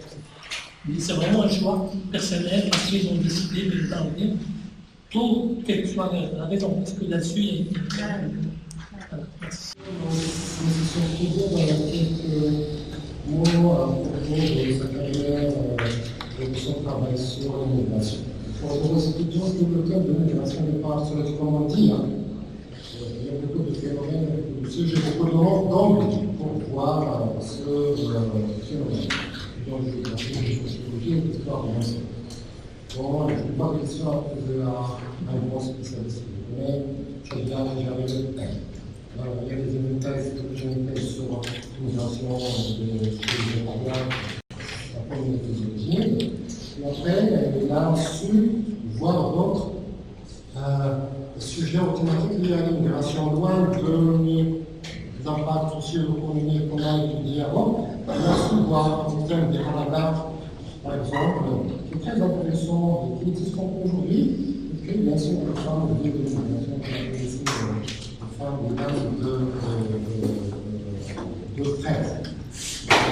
Et Canada, sur la région sur laquelle je travaille aujourd'hui, constitue un phénomène. Ils sont minoritaires par rapport à l'immigration régulière, mais ils constituent un phénomène très intéressant quant à la mobilité, quant à la dynamique sociale, et surtout ils impactent aussi la spatiale, parce que c'est une immigration qui n'est pas régulière, donc 2020, il est toujours dans une situation tragique, il décide de faire quelque chose chez lui pour organiser. Dans le sud-est sur lesquelles je travaille. Et au-delà, vers le Sahara, il y a des femmes aussi qui participent à cette migration au sujet de l'activité sur le plan de 13. C'est très intéressant aussi de voir chez des tribus où l'affaire était uniquement l'immigration est une affaire de l'homme. Maintenant, on est sous une table. Les barrières de la banque sont bien placées et que c'est une femme qui doit aider à améliorer la situation de la femme. Cette situation aussi de vulnérabilité a beaucoup de femmes. Nous enverrons d'ailleurs ce policier là du sud-est, qui a dit son mari, qui est resté sur place, de faire une grande forme de pastèque. Et l'année après, ils ont eu des revenus très intéressants. Ça fait 80 000 hectares, ça fait 320 000. Il a remis 30 000 euros par mois, par an.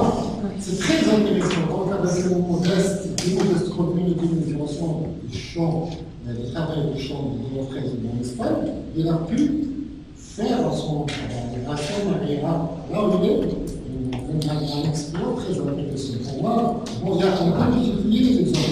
On travaille pour moi, mais il faut faire quelque chose pour éviter les conséquences d'une migration ou de refoulement au pays.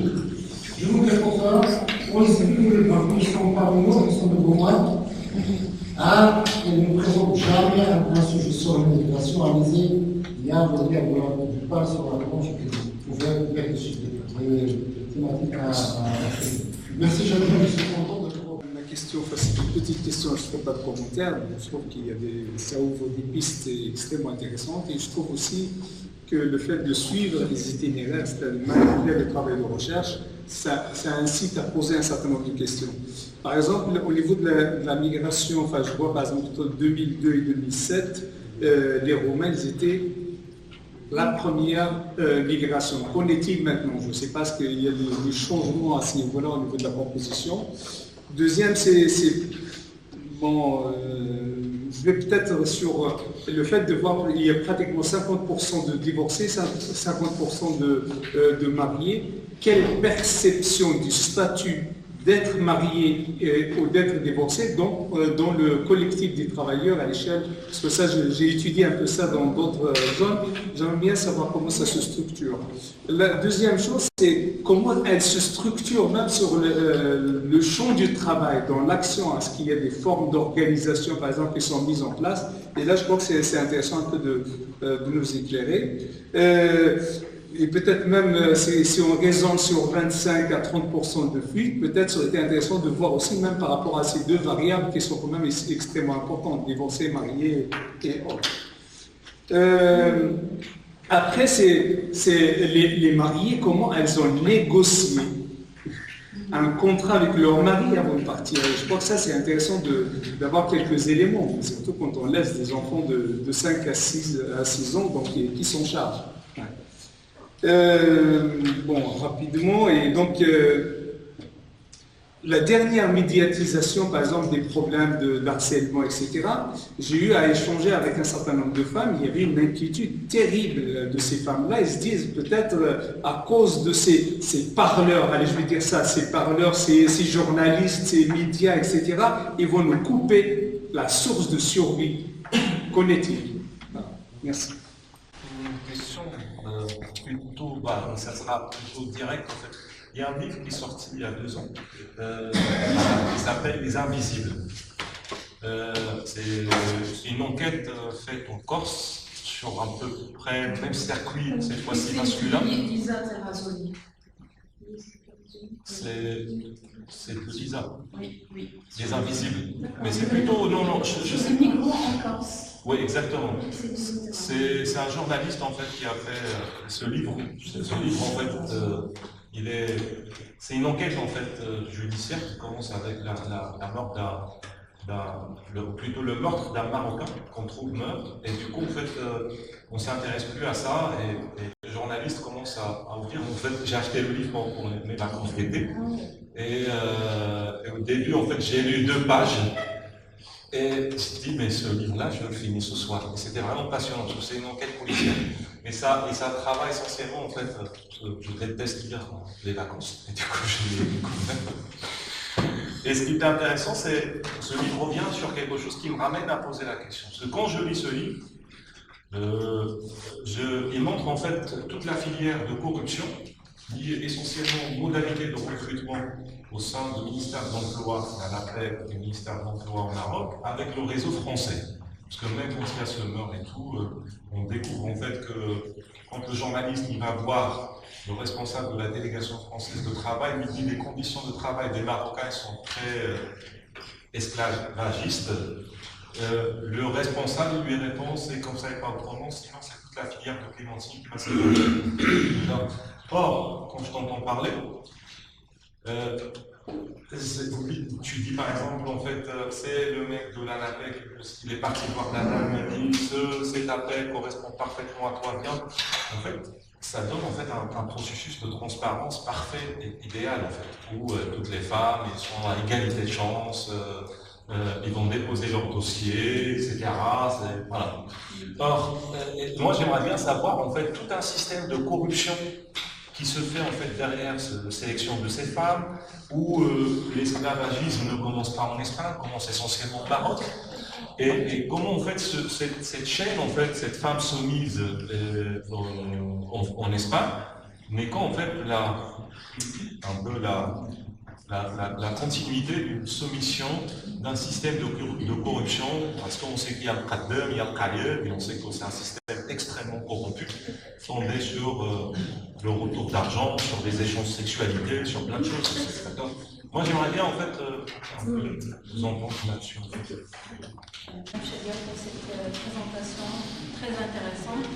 Alors pour ma première question, c'est sur le choix de la finalisation du recrutement pour ce programme de pandémie. Pourquoi ils ont écarté les hommes de ce programme? Et la deuxième question, c'est, vous avez parlé de la coopérative, je voulais savoir, est-ce que les femmes elles travaillent chez une coopérative ou bien elles sont adhérentes d'une coopérative? Professeur Mimoun. Merci Chadia pour cette communication intéressante. J'ai beaucoup appris. Ça m'a interpellé énormément pour vous parler au début, essayer de faire un peu un historique de la migration marocaine de la femme, comme elle a commencé dans le cadre de l'environnement familial. Donc j'ai beaucoup appris. J'ai eu du mal un peu à classer cette migration avec tout ce que j'avais un peu essayé d'étudier l'immigration saisonnière, parce que c'est l'immigration saisonnière. Un peu à travers l'histoire, l'immigration saisonnière, vous avez tout à fait allusion à la migration des Portugais. Golondrine, c'est les rondelles, c'est un oiseau libre. Donc c'est une migration libre, saisonnière.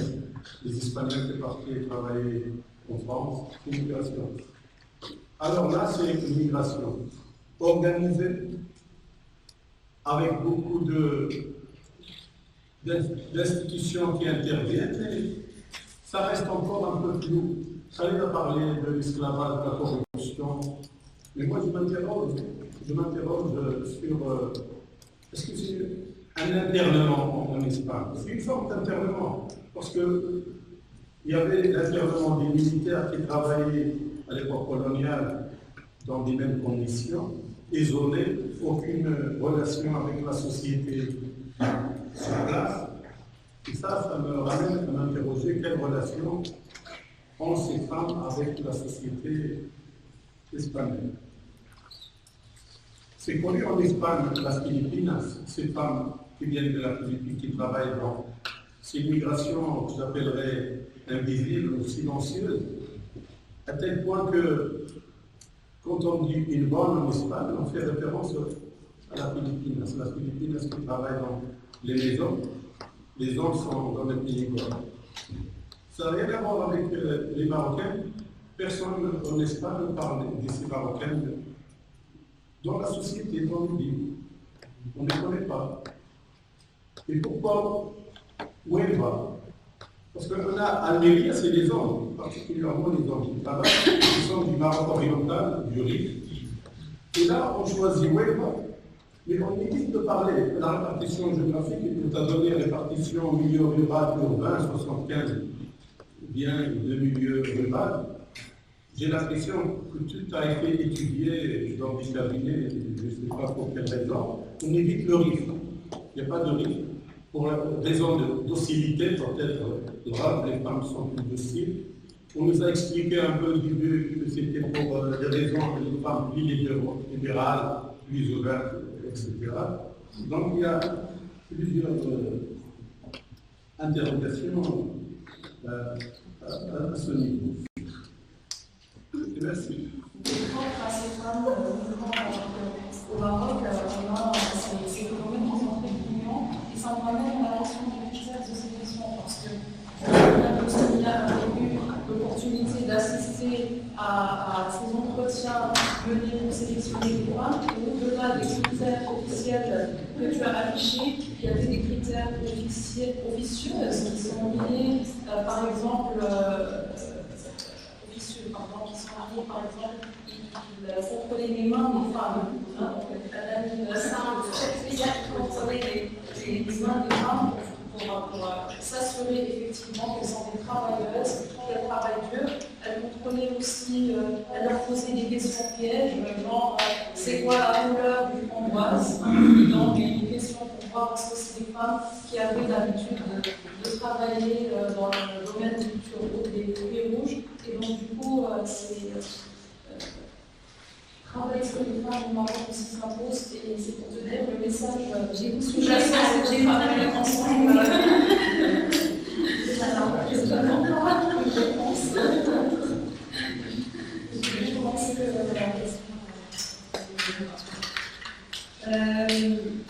Je vais essayer de reprendre des questions par ordre et puis je vais essayer d'y répondre de manière concise et rapide parce qu'elles sont nombreuses et je vous en remercie pour cet intérêt.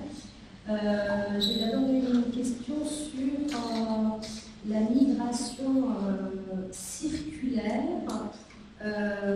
et sur les risques des femmes d'être sans papier, les contraintes de situation dans la question de la prostitution, c'est tout ça que vous avez posé très bien.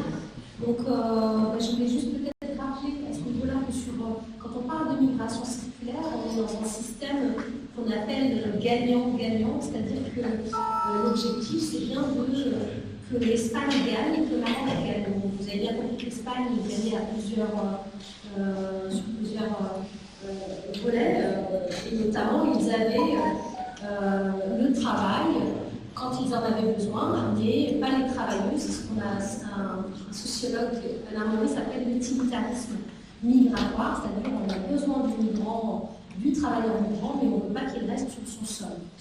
La question de la prostitution, comme vous l'avez soulevé, je veux juste en dire un mot, parce que c'est aussi une des images qu'on m'a beaucoup répété. Oui, les femmes qui partent en Espagne, c'est des prostituées, c'est des femmes faciles. Aujourd'hui, on justifie les agressions sexuelles en disant oui, c'est parce que c'est des femmes faciles, des femmes divorcées, et donc elles acceptent un certain nombre de choses sur place. En réalité, c'est complètement faux, la question de la prostitution. C'est une image qui colle, et c'est un stigmate qu'on a sur les femmes marocaines. D'ailleurs, on a publié un papier avec la Jude sur la déconstruction du stigmate de la prostitution marocaine dans les pays du Golfe. Et en Espagne, c'est aussi faux. Les femmes qui travaillent dans l'agriculture, elles n'ont pas le temps de se prostituer. Quand on fait de la prostitution, c'est un travail qui demande du temps, de l'investissement, de l'engagement. Et si on va se prostituer dans des clubs, dans des soirées, la nuit en Espagne, on ne va pas travailler le lendemain dans les champs de presse. C'est quand même très compliqué. Donc, il y a de la prostitution, certes, mais elle est extrêmement minime chez les saisonnières marocaines. Soumia, ah oui, et puis j'ai une question sur le travail interdisciplinaire. Alors, moi, j'estime que j'aurais beaucoup d'interdisciplinaire dans ce que je fais. Mon travail est clairement ancré dans les sciences sociales, mais que je travaille beaucoup avec les sociologues, avec les politologues, les anthropologues, et je suis très inspirée par les autres champs disciplinaires des sciences sociales, et donc je m'inscris complètement dans l'interdisciplinarité, dans ce que je fais. Je pense que c'est important aujourd'hui. Je voulais me poser plusieurs questions. Est-ce que ces femmes sortent de la marginalisation? Alors, j'ai envie de dire qu'un des processus de cette migration, c'est une forme d'émancipation pour un certain nombre de femmes, j'ai envie de dire pour une majorité d'entre elles, mais on a aussi certaines qui ont été marginalisées, toutes celles qui ont été agressées, toutes celles qu'on a exploitées, aussi au travail qu'on n'a pas fait vivre parce qu'elles sont aussi nombreuses, toutes celles qu'on a fait venir et qu'on n'a pas fait travailler, et donc qui restent sans travailler, qui reviennent sans un sou. Donc majoritairement, oui, celles qui partent chaque année, qui travaillent pendant les 3 mois, ça me permet aussi de répondre à la question du salaire, gagnent de l'argent, gagnent même beaucoup d'argent par rapport aux conditions dans lesquelles elles étaient auparavant. Donc, on a associé aux conditions des ouvrières avant le départ, parce que beaucoup d'entre elles étaient aussi ouvrières à l'école. Et comme tu le disais, elles gagnent, moi j'avais entre 50 et 70 dirhams à l'époque, mais sûrement que le salaire agricole a augmenté aussi au Maroc. Mais en 2009, 2010, 2011, 2012, on parlait de 50 à 70 dirhams par jour. Les salaires qu'elles se font en Espagne, c'est 37,50 € par jour pour 7 heures de travail avec une demi-heure de pause. Quand elles travaillent 6 jours par semaine, tout le mois, elles peuvent se faire jusqu'à 750 €, sachant qu'elles peuvent faire des heures supplémentaires et que certaines peuvent gagner jusqu'à 1 000 € par mois. Et certaines, quand elles ont bien travaillé, elles peuvent gagner jusqu'à 3 000 € pour leur saison. Et donc, pour celles qui viennent travailler chaque année, qui gagnent 3 000 € pour des femmes qui gagnent pratiquement rien, c'est une forme d'émancipation importante, on peut dire émancipation économique, et qui permet de gagner, comme je l'ai dit, en capital économique, mais aussi sur d'autres plans. Les médiateurs, quel est leur rôle? Le rôle des médiateurs, ils ont été payés dans le cadre de la frontière pour accompagner les femmes marocaines dès leur arrivée, dès qu'elles posent le pied sur le sol espagnol. Le médiateur vient les chercher, les met en bus et les accompagne jusqu'à leur lieu de travail. Ensuite, il a un rôle aussi important pendant les 3 mois où elles sont là, c'est-à-dire qu'il est à l'interface de l'employeur espagnol et de la femme marocaine. Si l'employeur espagnol a un problème, il appelle le médiateur qui vient et essayer de gérer la situation. S'il n'y arrive pas, il prend la femme et l'expulse. Si l'employeur décide qu'il ne peut plus garder la femme, ça peut aboutir à l'expulsion. Les femmes peuvent aussi appeler le médiateur s'il y a un problème. C'est pour ça que le dernier entretien que j'ai avec un médiateur qui n'est plus en activité, ce qui veut dire que même le discours il a changé. Quand moi je les avais interrogés en 2009-2010, ils avaient un discours très institutionnel, très dans le contrôle, exactement officiel. Et là, leur parole s'est libérée d'une certaine manière et ils ont osé me dire des choses qu'ils n'avaient jamais dites. Et donc ils ont dénoncé un certain nombre de choses. Et je pense que quand ils disent qu'ils avaient un travail militant, c'est vrai. Parce que même après, même quand ils étaient plus payés, les femmes avaient encore leur numéro et on continuait à les appeler.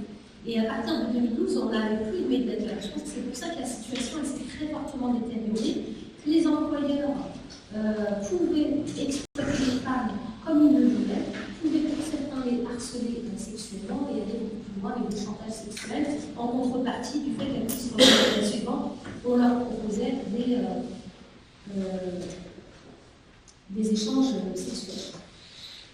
Est-ce qu'on a des ouvriers qui s'inscrivent dans des syndicats ou dans des associations? Très peu, dans celles que moi j'ai rencontrées en 2009-2012, mais à partir de celles que j'ai rencontrées en 2017 et 2018, moi j'ai l'impression que c'est des nouveaux profils sociologiques. Sans avoir fait une enquête comme je l'ai faite avec un questionnaire, j'ai quand même l'impression que la dizaine d'entretiens que j'ai fait, j'étais quand même face à des femmes qui avaient été plus scolarisées, qui avaient plus de réseau, et aussi c'est pour ça qu'elles ont dénoncé le harcèlement sexuel. C'est parce qu'elles étaient en capacité d'entrer en contact avec une association féministe, avec un médiateur, alors que les anciennes étaient vraiment coupées de ce monde-là. D'ailleurs, à tel point que quand on a demandé aux femmes de travailler sans les gants, parce que les gants cassaient la fraise, les Roumaines, les Espagnols ont refusé, parce que sans les gants, les mains sont extrêmement abîmées. ben, les Marocaines, elles ont dit, ok, nous on va travailler sans les gants parce qu'elles avaient peur de ne pas revenir l'année suivante. Donc la docilité, elle est vraiment à l'extrême chez ces femmes marocaines parce que elles ont ce coup près qui fait qu'elles ont peur de ne pas revenir l'année suivante. Les conditions de migration, la mienne, conditions de migration du Maroc, c'est pas les conditions des Roumaines et des Sénégalaises. Alors, les conditions des Roumaines et des Sénégalaises, quand elles sont venues les premières fois, c'était dans les mêmes conditions que pour les Marocaines. C'est-à-dire que c'était des contrats en origine, on les recrutait, alors pas directement dans les pays d'origine, mais les contrats étaient émis quand même et envoyés dans les pays d'origine. Mais il n'y avait pas cette forme de conditions qu'il y avait avec le Maroc. Et en fait, ensuite, les Roumaines, elles circulaient librement. C'est pour ça que le chiffre a chuté à partir de 2009, parce que la Roumanie et les pays sont rentrés dans l'Union européenne en 2007, je crois. Et donc, il n'y avait plus intérêt à avoir des contrats d'origine à venir travailler quand elles avaient envie de venir. Quant au Sénégal, ils ont fait venir des femmes jeunes, célibataires, qui ne venaient pas du milieu rural, qui n'avaient jamais travaillé. Et ils ont décrit la situation comme ça, avec une petite mallette, la valise à 4 roues, au milieu dans les milieux de serre et agricoles. Et donc elles n'ont pas supporté le travail, elles se sont toutes échappées. Alors que les Marocaines, bien sûr, elles ont travaillé, elles sont aussi. Si j'allais sur la traduction arabe, ce n'est pas la première fois qu'on me le dit. Alors je fais un travail de pression auprès de la maison d'édition pour que ce travail se fasse. Mais c'est compliqué parce que l'argument il est avant tout économique. C'est si on lance une traduction, ça coûte de l'argent. Et le public arabophone, hélas, d'après ceux qui ont fait des études sur le lectorat, lit beaucoup moins que le public francophone sur ce type d'ouvrage. Apparemment, ça se vendrait moins bien. Si tu le transformes au cycle obligatoire, ça va bien se faire. Comment? Si tu rajoutes une barre dedans, ça. Ça va être un peu. Moi, je ne connais pas tout à fait le voyage de l'édition ici au Maroc. Notamment, on m'a dit que le livre ne se vendra pas en arabe. Après, moi, mais ce n'est pas la première fois qu'on m'appelle en me disant ça serait bien. Je vous apprends qu'il est quand même traduit en italien et après, sur la question que vous posez, sur celles qui ont décidé de ne pas repartir en Espagne du Maroc, moi j'en connais très peu qui ont fait le choix personnel de ne pas repartir. Moi, celles que j'ai rencontrées, c'est celles qu'on a mis de côté et qu'on n'est pas venu rechercher. Et donc qui ont subi finalement le fait d'être obligés de rester au Maroc. Après, il doit y en avoir des femmes qui sont quand même qui ont fait le choix, mais moi j'en ai pas connu. Et je fais pas de recherche là-dessus, mais je pense que ça doit effectivement exister. À mon avis, peu nombreuses, mais elles doivent exister. Je ne vais pas vraiment poser de questions, mais je te remercie pour ton intervention et pour le rappel du travail que j'ai effectué, que nous avons effectué ensemble. J'ai oublié que tu m'as posé une tonne de questions. Je vais essayer de. Les Roumaines entre 2002 et 2007, c'était quoi la question sur le monde? Comment?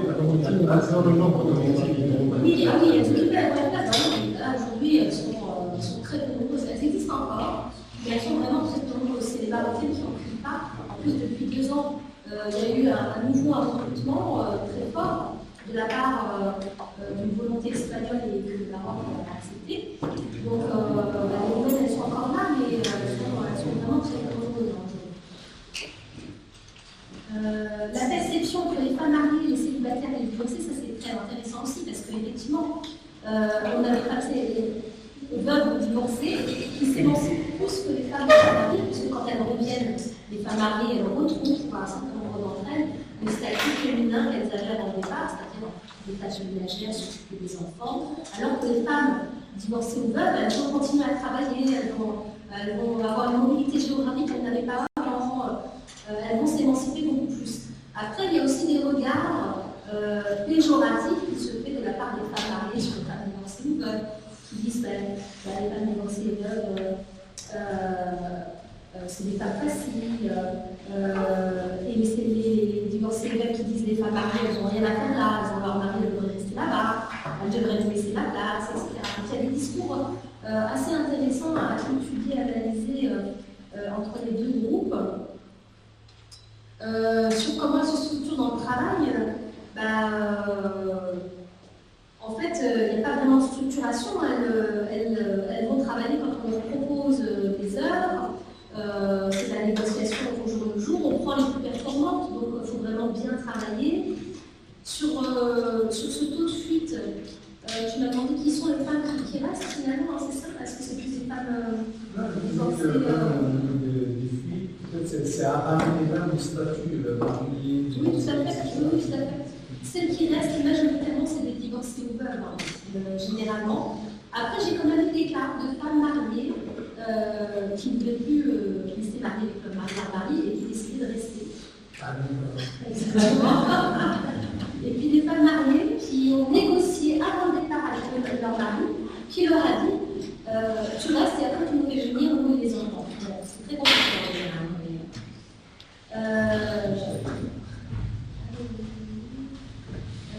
Fanny, tu m'as posé aussi un certain nombre de questions. D'abord, je te remercie pour la référence d'Isaac Erasmus, parce que je ne connaissais pas cet ouvrage. Et donc, je vais avoir plaisir à lire. Oui, effectivement, les processus de corruption, moi, ce qu'on m'a expliqué, c'est qu'avant qu'il y ait le programme de gestion éthique, il y avait la corruption à Gaulle. C'est-à-dire que les femmes qu'on allait chercher à Bourgogne ou Célèbre, les femmes célibataires, c'était souvent celles qui avaient des échanges sexuels avec les intermédiaires qui avaient envoyé ces femmes en Espagne, ou qui faisaient payer carrément les contrats de travail, et qu'à partir du programme, il y a eu un processus qui a été plutôt transparent. Moi, on m'a pas. J'ai posé la question dans le questionnaire, est-ce qu'on demandait les visas, est-ce qu'on demandait le contrat? Toutes m'ont dit que non.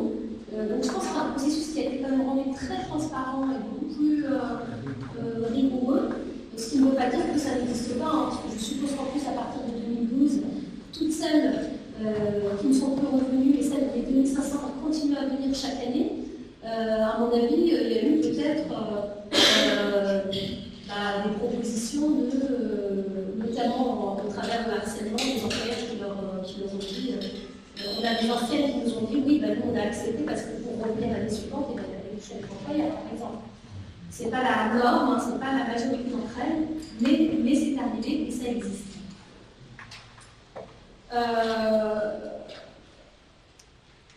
Celle-là, le choix des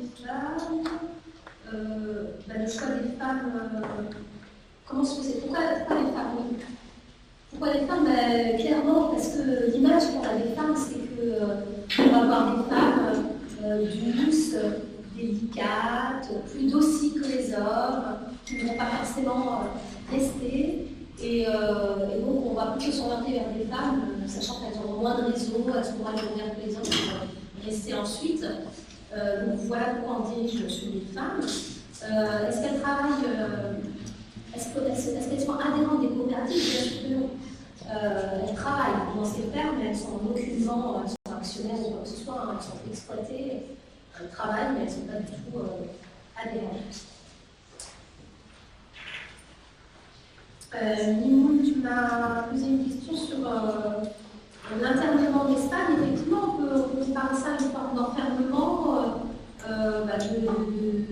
d'enfermement, puisqu'elles sont éloignées des centres urgents, elles sont confinées entre elles, puis elles doivent surtout travailler en silence. C'est compliqué, elles ont très peu de relations avec la société espagnole. Alors quand tu m'as dit on n'a pas recruté dans le RIF, effectivement, quand on regarde la carte, elles sont moins nombreuses. On a quand même recruté dans le RIF, mais elles sont moins nombreuses et peut-être qu'effectivement, moi je me souviens d'un échange que j'ai eu avec les femmes d'Anapec qui me dit on va choisir les provinces les plus pauvres et on va choisir aussi les provinces les moins rebelles pour aller chercher des femmes qui ont plus revendicatives sur place. Les relations avec la société espagnole, elles sont plutôt peu nombreuses à ma connaissance, sachant qu'à partir des cas d'agression sexuelle, on a eu des associations féministes espagnoles, on a eu des syndicats espagnols qui ont des associations des droits humains espagnols qui sont venus accompagner ces femmes pour travailler avec elles et les sortir de cette situation. Dernière question, c'était sur la question des ouvrières. Bien sûr, bien entendu qu'il faut travailler sur la condition de la question ouvrière au Maroc pour comprendre cette situation sociale, pour comprendre aussi les raisons de tout cela. C'est parce que les conditions de travail qu'elles avaient en Maroc, elles étaient encore plus difficiles que celles qu'elles connaissent en Espagne. Donc c'est vrai que nous, avec le regard, pas moi, le regard de la France que j'ai, je veux dire oui, c'est l'esclavagisme des temps modernes, mais pour elles, c'est plutôt une amélioration des conditions de vie qu'elles ont. Donc elles sont bien payées, elles disent qu'il y a des droits humains, que leurs employeurs les considèrent et les respectent. Donc c'est pas vrai dans toutes les coopératives, mais dans la majorité des cas, c'est comme ça que ça se passe. Et donc j'ai plutôt un discours positif sur leurs conditions ouvrières en Espagne par rapport à ce qu'elles ont connu au Maroc, mal payées, il y avait la corruption pour travailler, où elles étaient harcelées sexuellement vraiment de manière beaucoup plus prégnante que ce qu'elles connaissent en Espagne, etc. Donc voilà. Merci pour ces éléments de réflexion pour répondre à l'ensemble des questions. Je pense que vous avez d'autres questions, mais le temps presse, donc on peut prendre 2-3 questions pour étudier ce séminaire, sachant que vous pouvez avoir le contact de Madame Chadia Ala si vous avez d'autres questions. Et puis à la fin de ce séminaire, il y aura Chadia a pris le soin de lui demander de ramener quelques exemplaires. Donc pour ceux qui souhaitent avoir le livre, peuvent l'avoir et profiter de la présence